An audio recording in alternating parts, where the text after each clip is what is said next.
So this rollover from 401k to IRA is something that we're helping a lot of people do right now, specifically because the 401k has a limited number of investments you can put your money in.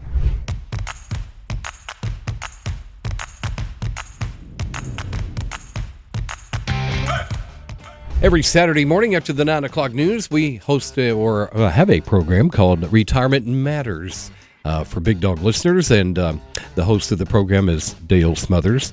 And he comes in from R.D. Smothers Wealth Management here in downtown Campbellsville this morning. Hello and a good morning, Dale Smothers. Good morning, Larry. How are you, sir? Doing good. After a crazy week with the stock market up and down and all around. Crazy week. Could have been a year as much movement as we've had, right? It could have been prevented, too. Well, yeah. So where we're at right now, I think it's wise to not panic. The market is resettling some things, and any companies that we felt were good buys at $100 a share are still good buys at $75 or $80 a share, even probably better buys. In your 401k, you've likely seen some volatility. If you're tuning into that on a daily basis, it might be a good idea to stop that for just a couple of weeks and let things settle. But if you're seeing your 401k go down, there are some things specifically that maybe you should be doing right now, and that's rebalancing those 401ks. Things that have perhaps stayed pretty steady, like bond funds or stable value funds. Go ahead and make adjustments back into some of your more equity-based funds that you have in your 401k. Many people may have a target date fund. It's likely not fallen nearly as much as the overall market. So again, being able to maybe adjust some of those monies around to buy things that are on sale right now is a wise decision. Another consideration is if you're over the age of 59 and a half, you may have the ability to do something called an in-service rollover into an IRA as opposed to a 401k.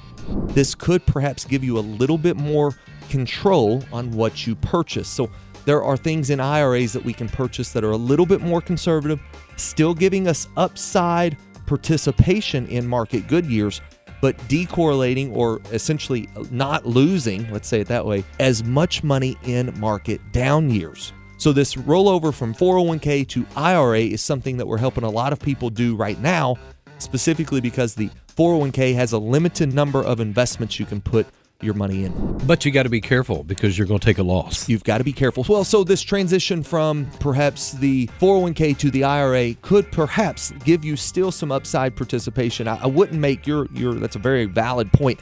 I wouldn't make a big change in your risk tolerance right here in these lows.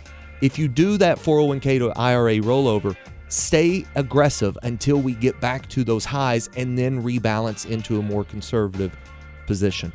I'll tell you again, I think that this thing settles out. It's going to be a 2 to 3 month process of sideways movement. Everything in the market right now is saying that we are going to have volatility for the foreseeable future. Do not panic. Do not sell here. We talk about this airplane having turbulence all the time. Don't jump out of the airplane. It's okay. It's built to fly. It will stay in the air. But if you're close to the landing strip, if you're close to retirement, you may be panicking a little bit. That's where I think it would make sense to sit down with someone, build a plan for how you're going to advance your retirement and keep it on track. Well, it certainly could be stressful if somebody's out there looking to retire in the next 3 to 5 years. 2 to 3 years this is not a good period for that demographic. Sure. And, we have a lot of hope in the market that clearly the market wants to be optimistic. Wednesday, my goodness, what a move we had on Wednesday. We gave a little bit back up yesterday, and I expect a little bit more volatility even today. Typically, Fridays are not very strong days in the market. So whatever happens over the next day-to-day movement should not impact the way that you think 2 or 3 years in the future, but getting wise about how you're going to position this as we start to climb out. 2 to 3 years in the future, if that's your retirement date, the next time we see a little bit of a rise, if we get the S&P 500 back up to 5,800 or 6,000 points, be looking for a rebalance entirely inside of your portfolio, especially if this one hits you hard. You may be a little bit too aggressive on the entire plan altogether.